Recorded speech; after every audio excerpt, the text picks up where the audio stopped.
मृगों और सर्पों से सेवित विशाल वन में निवास के दौरान महाराज पांडु एक दिन शिकार खेलने निकले हुए थे और उसी वन में विचरण कर रहे थे। अकस्मात उन्होंने एक मृग को देखा जो अपनी मृगी के साथ सहवास कर रहा था।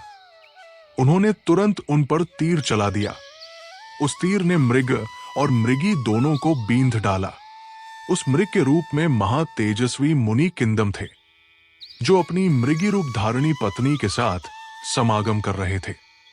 तीर लगने से मृगी रूप धारणी उनकी पत्नी की मृत्यु हो गई और किंदम मुनि घायल अवस्था में विलाप करने लगे।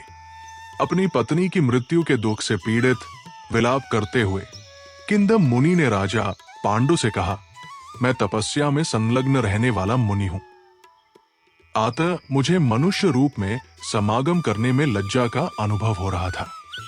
इसलिए मैं मृग बनकर अपनी पत्नी के साथ सहवास कर रहा था।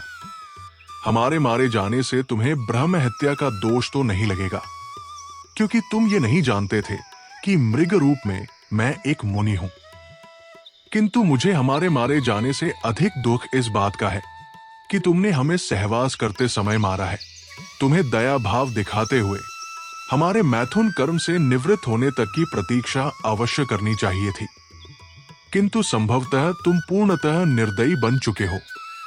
किंदम मुनि ने राजा पांडु से आगे कहा, तुमने जो ये अपराध किया है वो सभी लोकों में निंदनीय है और कदापि क्षमा के योग्य नहीं है।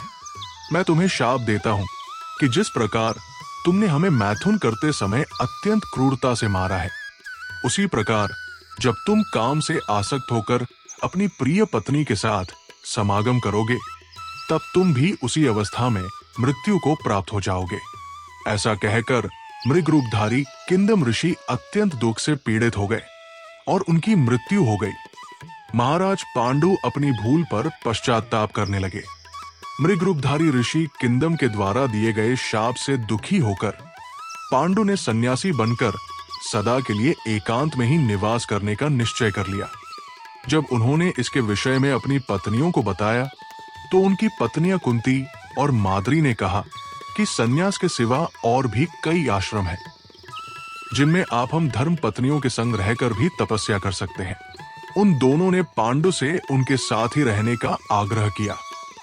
अपनी पत्नियों की बातों पर सोच विचार करके पांडु ने तय किया कि वे सन्यास न लेकर वानप्रस्थाश्रम में ही अपनी पत्नियों के साथ रहेंगे।